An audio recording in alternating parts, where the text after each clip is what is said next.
பார்த்து போங்க சார். போடா. ஆமாம் மச்சான், அது அப்படிதான்டா. அது என்னப்பா என்னண்ணே அதுக்குள்ளே வந்துட்டீங்க? ஃபர்ஸ்ட் ரவுண்டு முடிஞ்சு போச்சு, அடுத்த ரவுண்டுக்கு 1/2 மணி நேரம் போகட்டுமே. அது சரி. மத்திய அரசு பட்ஜெட் என்ன சொல்லுது? அம்மா அப்பா வாய் முடுறா. வாங்கடா செல்லக்குட்டிகளா, வந்துட்டீங்களா ஸ்கூல்ல இருந்து? வாடா வாடா வாடா. அப்பாட்ட வா. நல்லா படிக்கிறியாடா செல்லக்குட்டி? நீ எப்படி படிக்கிற? நல்லா படிக்கிறியா? புத்திசாலி பிள்ளைங்க. அப்பா பார்த்துன்னு எப்படி கரெக்டாக கூப்பிடுது பாரு. சரி வா இறங்கு. உடனே வீட்டுக்கு போகணுமா? குழந்தைங்க பாவம் இல்லை, கொஞ்சம் ஃப்ரீயாக விட. நீங்கள் 2 பேரும் அப்பா கூட வாங்க, உள்ள ஸ்நாக்ஸ்லாம் இருக்கு, வாங்க வாங்கி தரேன். குழந்தைங்களை எங்க கூட்டிட்டு போறீங்க? ஏன் இந்த இடத்துக்கு என்ன? இது ஒயின் ஷாப்புங்க. ஏய், இந்த மாதிரி பாகுபாடெல்லாம் நம்மள மாதிரி வளர்ந்த பெரியவங்களுக்கு தான். குழந்தைகளுக்கு இந்த பாகுபாடெல்லாம் கிடையாது. அதுகளுக்கு ஒயின் ஷாப்பும் ஒரு கடை தான். ஐயோ என்ன பேசுறீங்க? வேண்டாங்க. இந்த குழந்தைகளுக்கு சூது வாது கள்ளம் கபடம் எதுவும் தெரியாது. குழந்தைகளோட பார்வையில எல்லா மனுஷங்களும் நல்லவங்க தான், எல்லா இடமும் நல்ல இடம் தான். இது மளிகை கடை, இது ஒயின் ஷாப்னு சொல்லி அந்த குழந்தைங்க மனசுல ஏண்டி பிரிவினை விதைக்கணும்? என்ன பேச பாரு, கடைசியா உனக்கு ஒண்ணு சொல்றேன், பிஞ்சு மனசுல நஞ்ச விதைக்காத. வாங்கடா. வேண்டாங்க, சொல்லுங்க கேளுங்க, விடுங்க. வேண்டாங்க, சொல்லுங்க கேளுங்க, விடுங்க. ஏங்க வாங்கடா கண்ணுங்களா. என்ன இவரு? அண்ணா அந்த டேபிளுக்கு ஒரு ஆம்லெட்.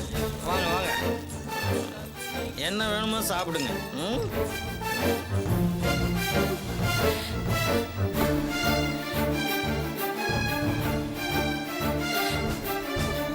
இந்தா மிக்சர் சாப்பிடு. இந்தாப்பா நீ சாப்பிடு. அப்புறம் என்ன சாப்பிட்றீங்கப்பா? சுண்டல் சாப்பிட்றீங்களா? 2 சுண்டல் போடுப்பா. அண்ணே எவ்வளோ நேரமா சுண்டல் கேட்டுட்டு இருக்கேன். சுண்டல் என்ன ஒரு நிமிஷம் என்ன தரேன். இது என்ன கடைப்பா? இதுவாப்பா மருந்து கடைப்பா, ஒயின் ஷாப். இங்க என்ன இருக்கு? இங்கயா அழகழகா பாட்டில்லாம் இருக்கும். அந்த பாட்டில்ல கலர் கலரா மருந்து இருக்கும். அந்த மருந்து சாப்பிட்டா என்ன ஆகும்பா? மருந்து சாப்பிட்டா முழிச்சுக்கிட்டு இருக்கும் போதே கலர் கலரா கனவு வரும்பா. புத்திசாலி பையனா இருக்க, என்ன மாதிரியே நிறைய கேள்வி கேட்குற. அப்படிதான் இருக்கண்ணே. அண்ணே கொடுங்கண்ணே. போட்டாச்சா? போட்டாச்சுண்ணே. என்னண்ணே சரக்கு எதுவும் போடலீங்களா? 10 அணப்பா ஏத்துண்ணே, கொஞ்சம் லேட் ஆகிட்டோம். இந்தா இதை நான் அப்பா வச்சிருக்கேன் கையில். நடங்க. அண்ணா என்னண்ணே கேட்டீங்க? உட்காரு உட்காரு. மிச்சரை சாப்பிடு, அப்புறம் சுண்டலை சாப்பிடு. வைடா, இப்படி வாடா. ஓகே, சுண்டல் சாப்பிட்றா. உனக்கு என்னடா வேணும்?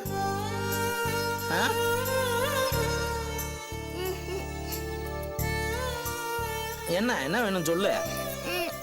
அதான் அது ஊறுகாடா. வீட்டில் போய் அம்மாட்ட கேட்டால் தயிர் சாதத்தோட தருவா. வேற ஊறுகா வேண்டாம், வேற ஏதாவது சாப்பிடு. டேய் ராமச்சந்திரா, உன் குழந்தைங்களா? ஆமாம், இது என் செல்லக்குட்டி, இது என் சிங்கக்குட்டி. 2 பேரும் என்ன மாதிரியே பிரில்லியன்ட். அப்படியா? இந்த பட்டாணி சாப்பிட்றியா தம்பி? வேணாம். பாப்பா உனக்கு என்ன வேணும்? 2 பேருமே வெளியாளுங்க எது கொடுத்தாலும் வாங்கவே மாட்டாங்க. ரொம்ப டீசன்ட் ஃபெல்லோஸ். இல்லடா செல்லக்குட்டி? தம்பி அந்த ரைம் சொல்லு, அங்கிள் கேட்கட்டும். எந்த ரைம்ஸ்பா? அதான்ப்பா அந்த ட்ரீம் சீம்ஸ்னு சொல்லுவீல, அதான் அந்த பாட்டு.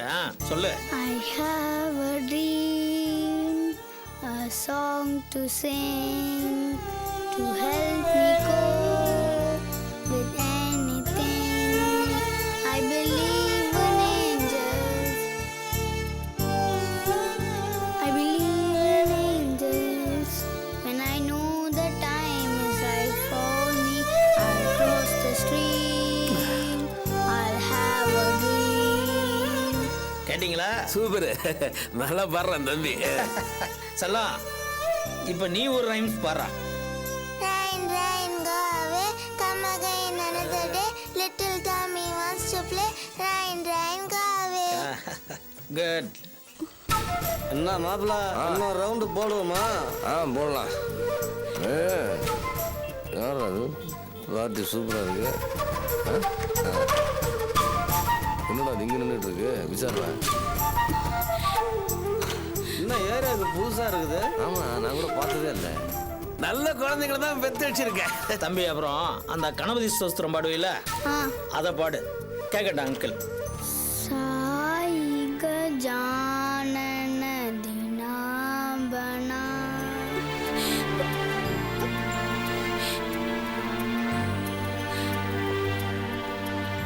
சாய் கஜானன தினாபனா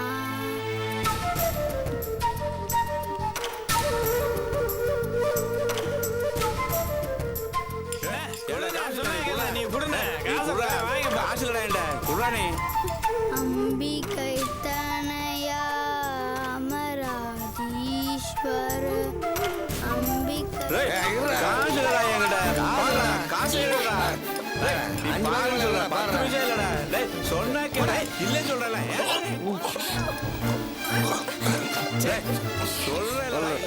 துண்டு எடுத்துக்கிறான்டா.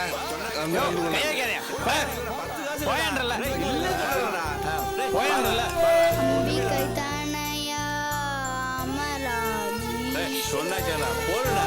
இன்னொரு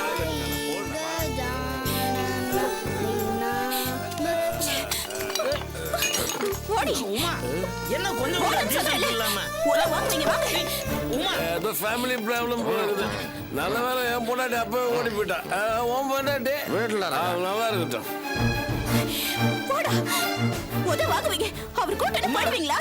ஏய், ஏய், இல்ல. பசங்க ரைம் சொல்லிட்டு இருக்காங்க, வந்து டிஸ்டர்ப் பண்றிய. உனக்கு மேனஸ் இருக்காடி? உங்களுக்கு தான் இல்ல. குழந்தைகளை கூட்டிட்டு போய் என்ன மனுஷனீங்க? ஏய், அவங்க ஏன் குழந்தைங்க? எனக்கு உரிமை இருக்கு. உங்களுக்கு வெக்கமால? குழந்தைகளை ஒயின் ஷாப்புக்கு கூட்டிட்டு போறீங்களா? விடுங்க. ஏய், உனக்கு ஒண்ணும் தெரியலடே. ஃபாரின்ல எல்லாம் குடும்பத்தோட உட்கார்ந்து ஒயின் சாப்பிடுவாங்க தெரியுமா? ஜஸ்ட் கூப்பிட்டு வந்து மிக்சர் வாங்கி கொடுத்தா தப்பா? நீங்க எக்கேடோ கெட்டு போங்க.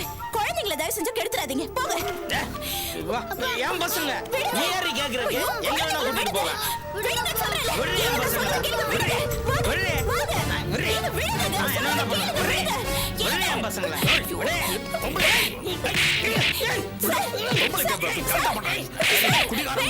யாரு நீ? அவர் என் புருஷன் சார். நீ எங்களை கை வைக்கிற? யாரு நீ? என்ன சொல்றீங்க? இவன் ஆமா சார். இவருதான் என் வீட்டுக்காரு.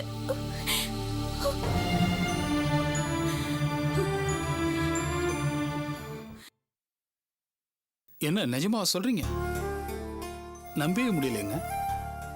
எப்படிங்க ஒரு அப்பாவால் இப்படிலாம் நடந்துக்க முடியும்? நிச்சயமா இதை யாரும் நம்ப மாட்டாங்க. தெரியாதவங்க யார்கிட்டயாவது என் புருஷ குழந்தைங்கள ஒயின் ஷாப் கூட்டிட்டு போய் மிக்சர் வாங்கி கொடுத்தான்னு சொன்னா யாரும் நம்ப மாட்டாங்க, சிரிப்பாங்க.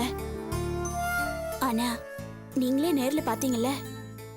ஆமாங்க, நம்புறதுக்கு சிரமமா தான் இருக்கு. இது ரொம்ப வினோதமான வீடு தம்பி. எனக்கு குடும்பம் கிடையாது. அனாதையா பிறந்து வளர்ந்தவன். குடும்பம், உறவுகள், அம்மா அப்பா பத்தி எல்லாம் எனக்குள்ள நிறைய கற்பனைகள் இருக்கு. ஆனா நீங்க சொல்றத பார்த்தா மத்த குடும்பம் மாதிரியோ மத்த அப்பா மாதிரியோ இந்த வீட்ல எதிர்பார்க்காதீங்க. எங்க அப்பா மாதிரி ஒரு வினோதமான ஆளை பார்க்க முடியாது. என் புருஷனுக்கு ஏத்த மாமனார் தான் அவரு. தம்பி, இவ என்னோட சின்ன பொண்ணு வாசுகி. காலேஜ் போற வழியில பொறுக்கி பசங்க கிண்டல் பண்ணா அதுக்கு பாவம் இவ என்ன பண்ணுவா? என் புருஷன் என்ன நடவடிக்கை எடுத்தார் தெரியுமா? அந்த பொறுக்கி பசங்களை விட்டுட்டாரு. என் பொண்ணுக்கு தான் திட்டு. அது மட்டும் இல்ல தம்பி, ஒரு வயசான ஆளை கூட்டிட்டு வந்து உடனே அந்த ஆளுக்கு இவளை கட்டி வைக்கணும்னு அடம் பிடிச்சாரு.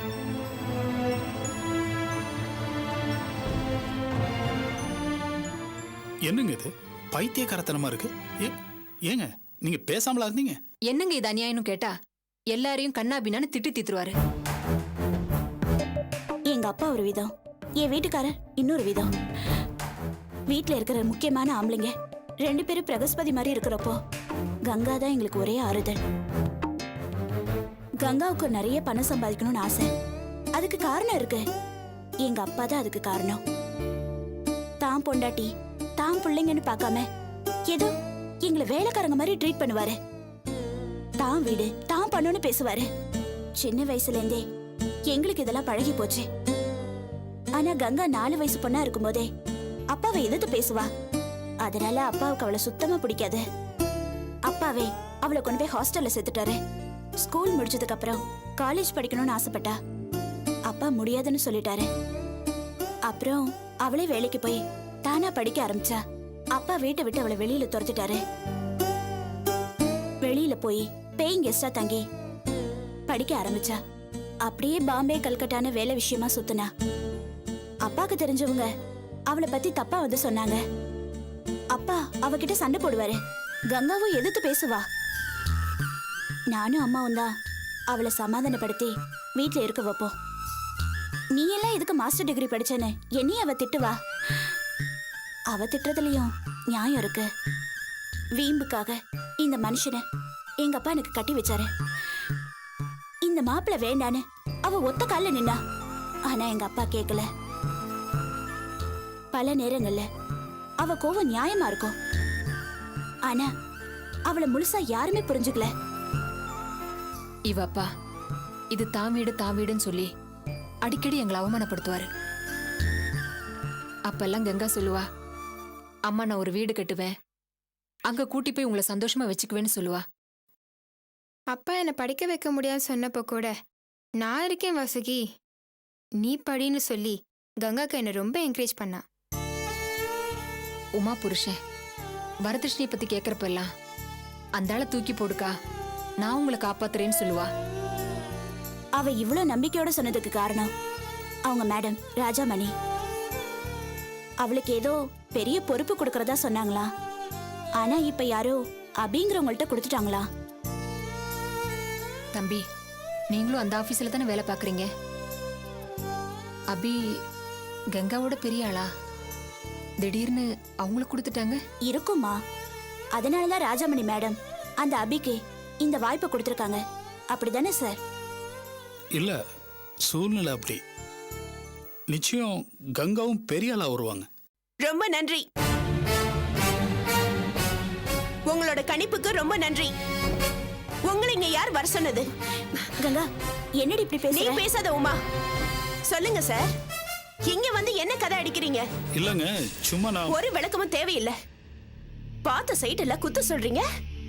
வாங்க உங்க சைட்டை காமிங்க. இப்பவா? இப்பதான் வாங்க சார். நீங்க தான் சின்சியரான ஆளாச்சே. வாங்க.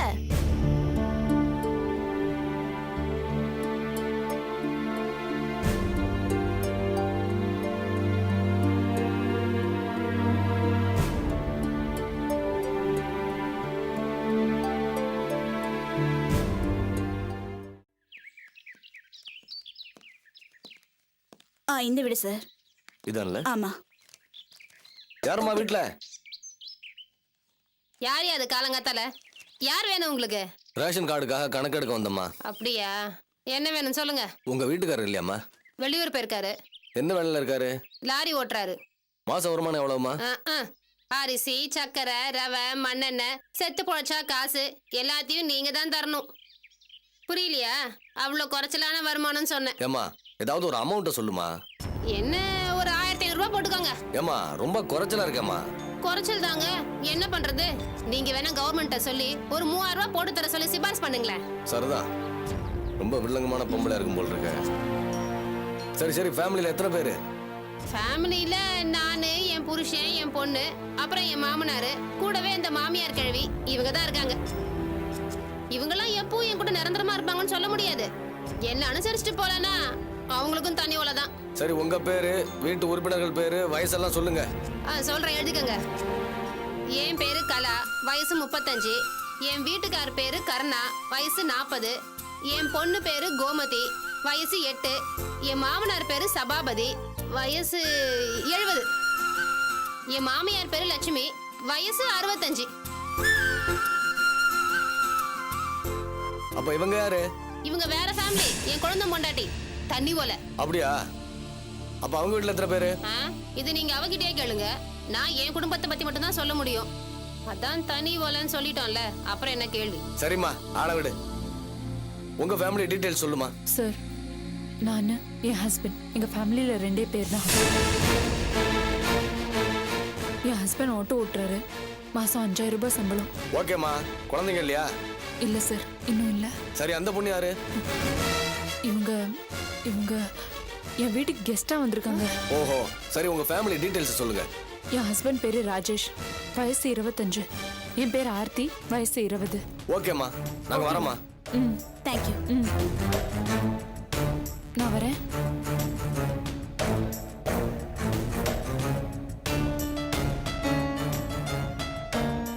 ஓய், என்ன நீ பாட்டுக்கு போற? வா எப்படி? என்ன பண்ண சொல்ற? வாடி இங்க.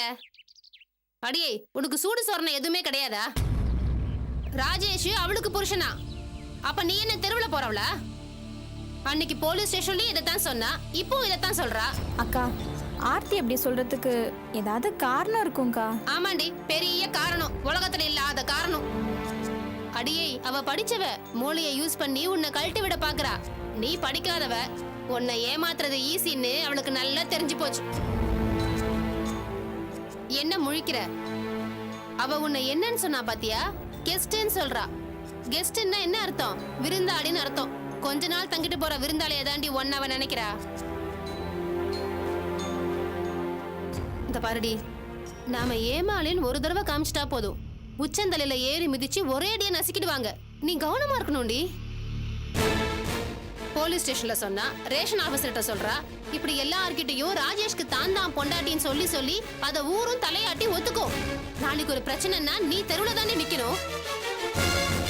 ஏண்டி, ரேஷன் கார்டுங்கிறது என்னடி? அது ஒரு ரெக்கார்டு, அத்தாச்சி. அதுலயே நீ பொண்டாட்டி இல்லைன்னு ஊர்ஜிதமாயிட்டா அப்புறம் உனக்கு என்னடி பிடிமானம் இருக்கு? அவ உன்னை பெரிய கேனச்சியா நினைச்சு உன் தலையில மிளகா அரைக்கிறா. நீயும் தலையை காமிச்சுக்கிட்டு வாகா நிக்கிற. கூட பிறந்தவ என் வயிறு பத்திக்கிட்டு எரிதிரி. உன்னை விருந்தாளின் வாய் வார்த்தையா சொல்லிட்டா. ஆனா நெசத்துல நீ அவளுக்கு வேலைக்காரி தாண்டி. உன்னை அந்த இடத்துல தான் வச்சிருக்கா. எல்லா வகையிலயும் தான் மட்டும் தான் பொண்டாட்டி நிலை நிறுத்திக்கிட்டு உன்னை தெருவுல தான் விட போறா. அவ படிச்சவடி, எப்படி பொழைச்சுப்பா? நீ தாண்டி பாவம். உனக்கு கட்டினவன் தாண்டி ஆதாரம். அவனையும் விட்டு கொடுத்துட்ட, அப்புறம் நீ தெருவுல பிச்சை தான் எடுக்கணும். இந்த பாரு, இப்ப உனக்கு அவ நல்லவளா தெரியறா, நான் கெட்டவளா தெரியறேன்.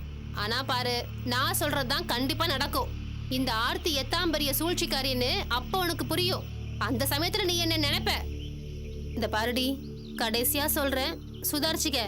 இல்லன்னா உன் கையில திருவோடு தாண்டி தங்கச்சி. யோசிச்சு பாரு.